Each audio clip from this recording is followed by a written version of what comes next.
Assalamualaikum warahmatullahi wabarakatuh.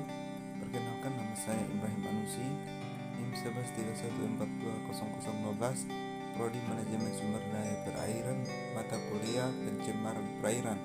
Dosen pengajar yaitu Ibu Nur Alim Pasisinggi, SPI, MSI. Opsi judul yang saya ambil yaitu perhitungan indeks pencemaran dan kualitas air berdasarkan parameter fisika kimia di perairan, Distrik Depapre, Jayapura. Daftar isinya yaitu pendahuluan, tujuan, metode penelitian, analisis kualitas air di laut secara in situ, hasil dan pembahasan, dan kesimpulan. Selanjutnya, pendahuluan. Indonesia merupakan negara kepulauan terbesar di dunia. Oleh karena itu, Indonesia memiliki sumber daya alam yang sangat melimpah, baik hayati maupun non-hayati. Dengan melimpahnya sumber daya alam di Indonesia, sudah tugas wajib warga negaranya untuk tetap menjaga kelestarian, kebersihan, serta kemakmuran sumber daya alamnya. Karena jika warga negara tidak menjaga kelestarian lingkungannya, maka akan menimbulkan bencana bagi warga itu sendiri maupun negara lain di sekelilingnya, seperti wabah penyakit, kepunahan hewan, serta tercemarnya sumber kehidupan. Oleh karena itu, perlu penjagaan serta dilakukan penelitian untuk mengetahui apakah sumber air tersebut masih sehat atau sudah tercemar, baik secara in situ maupun ex situ. Selanjutnya, yang kedua, tujuan yaitu menganalisis pengendalian wilayah pesisir dan pencemaran air laut di wilayah Depapre di Jayapura. Selanjutnya, yang ketiga, metode penelitian. Penelitian ini dilakukan pada bulan Oktober 2017 yang berlokasi di perairan Distrik Depapre, Kabupaten Jayapura, Provinsi Papua. Titik pengukuran dan pengambilan sampel air laut sebanyak 5 stasiun dengan karakteristik yang berbeda antara tiap stasiun, yaitu yang pertama, perairan pantai wisata Herlem. Yang kedua, perairan pesisir Kampung Tablasupa. Yang ketiga, perairan Pulau 2. Yang keempat, perairan lokasi pembangunan Pelabuhan Depapre. Yang kelima, perairan Kampung Depapre. Metode penelitian ini: pengukuran kualitas air laut secara in situ pada setiap stasiun dilakukan sebanyak 5 kali ulangan dan setiap pengukuran berjarak 10 meter, dan untuk pengambilan sampel air laut yang memerlukan analisis laboratorium, sampel dimasukkan ke dalam botol niskin dan disimpan dalam colbox untuk dianalisis di Laboratorium Ilmu Kelautan dan Perikanan Universitas Cendrawasih atau Lab IKL. Analisis data hasil pengukuran dilakukan secara deskriptif, yaitu membandingkan hasil yang diperoleh dengan mutu kualitas air laut untuk biota laut berdasarkan Keputusan Menteri Lingkungan Hidup Nomor 51 Tahun 2004 tentang baku mutu air laut. Selanjutnya, yaitu penentuan status pencemaran ditentukan dengan menggunakan indeks pencemaran menurut Sumi Utomo dan Nero 1970 dalam Kepmen LH nomor 51 tahun 2004 sebagai berikut, di mana L1 konsentrasi parameter kualitas air dalam baku mutu peruntukan air, C1 konsentrasi parameter kualitas air hasil survei, P1 indeks pencemaran bagi peruntukan. Selanjutnya, metode pengukuran dan standar analisis yang digunakan seperti tabel 1, yaitu parameter dan metode analisis kualitas air laut. Bisa kita lihat di tabel ini, teman-teman. Selanjutnya, yang keempat, hasil dan pembahasan. Kualitas air laut dan biota laut harus memenuhi persyaratan baik secara fisik, kimia, dan biologi. Nilai kualitas perairan air laut yang melampaui ambang batas maksimum untuk peruntukannya akan digolongkan sebagai perairan tercemar. Adapun hasil pengukuran lapangan dan hasil analisis lab terhadap kualitas beberapa parameter fisika dan kimia perairan Depapre Kabupaten Jayapura disajikan pada tabel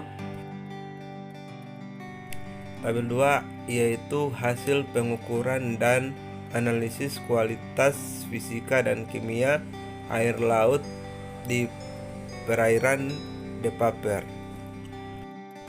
Bisa kita lihat di tabel 2 ini teman-teman. Selanjutnya, kecerahan perairan. Kecerahan merupakan tingkat transparansi perairan yang dapat diamati secara visual menggunakan search disk.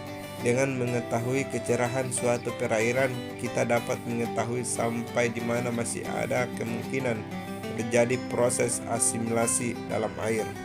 Lapisan-lapisan mana yang keruh dan yang tak keruh. Kemudian menurut Davis 1995, kemampuan cahaya matahari untuk menembus sampai dasar perairan dipengaruhi oleh kekeruhan tingkat air. Oleh karena itu, tingkat kecerahan dan kekeruhan air laut sangat berpengaruh pada pertumbuhan biota laut serta menentukan tingkat fotosintesis biota yang ada di perairan laut. Selanjutnya, suhu perairan.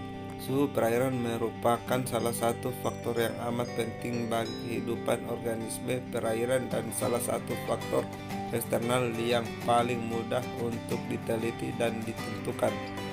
Kemudian aktivitas metabolisme serta penyebaran organisme air banyak dipengaruhi oleh suhu air. Suhu juga sangat berpengaruh terhadap kehidupan dan pertumbuhan biota air. Suhu pada badan air dipengaruhi oleh musim lintang, waktu dalam hari, dan sirkulasi udara. Suhu juga berperan mengendalikan kondisi ekosistem perairan. Kemudian hasil pengukuran suhu permukaan laut secara langsung di lapangan in situ diperoleh bahwa suhu perairan Depapre yaitu berkisar 29,2 sampai 29,7 derajat Celcius. Keadaan suhu perairan yang diperoleh cenderung relatif sama antara stasiun pengamatan. Selanjutnya, berdasarkan baku mutu untuk biota laut dalam Kepmen LH nomor 5 tahun 2004, maka suhu perairan laut Depapre masih berada dalam batas normal dan sesuai dengan kebutuhan untuk metabolisme biota laut dan ekosistem pesisir laut seperti karang, lamun, dan mangrove. Selanjutnya bagian C, salinitas. Salinitas adalah konsentrasi seluruh lautan garam yang diperoleh dalam laut, di mana salinitas air berpengaruh terhadap tekanan osmotik air. Semakin tinggi salinitas, maka semakin besar pula tekanan osmotiknya. Kemudian hasil pengukuran di perairan laut Depapre tidak berbeda jauh antara stasiun pengamatan 30 sampai 34 dan dapat dikatakan bahwa nilai yang didapatkan bersifat heterogen dengan variasi nilai yang tidak terlalu besar. Kemudian berdasarkan baku mutu air laut dalam Kepmen LH nomor 51 tahun 2004, sebagian besar nilai salinitas pada stasiun pengamatan masih sesuai dengan baku mutu air laut untuk biota laut. Selanjutnya bagian D, pH atau derajat keasaman. pH merupakan logaritme negatif dari konsentrasi ion-ion hidrogen yang terlepas dalam suatu cairan dan merupakan indikator baik buruknya suatu perairan. Kemudian berdasarkan Kepmen LH nomor 51 tahun 2004, pH perairan di Depapre lebih rendah dari baku mutu yang dianjurkan untuk biota laut. Selanjutnya, rendahnya pH hasil pengukuran dipengaruhi oleh beberapa faktor, antara lain aktivitas fotosintesa biota laut, suhu dan salinitas perairan. Dan yang kelima yaitu kesimpulan. Kondisi perairan di Depapre berdasarkan hasil perhitungan indeks pencemaran tergolong dalam kategori tercemar ringan dan tercemar berat. Perairan Pulau 2 termasuk dalam kategori tercemar ringan, sedangkan perairan pantai Herlem, Kampung Tablesupa, Kampung Depapre, dan Pelabuhan Depapre tergolong dalam kategori tercemar sedang. Kemudian parameter lingkungan yang masih sesuai dengan baku mutu untuk biota laut antara lain suhu, salinitas, DO, BOD, sulfida, dan kecerahan, sedangkan parameter yang telah melampaui batas diantaranya pH, amonia total, dan fosfat. Peningkatan parameter-parameter yang telah melampaui batas maksimum baku mutu berasal dari sumber alam dan limbah domestik dari aktivitas masyarakat cukup tinggi. Dan ini daftar pustakanya. Sekian, lebih dan kurangnya saya mohon maaf. Wabillahi taufiq wal hidayah. Wassalamualaikum warahmatullahi wabarakatuh.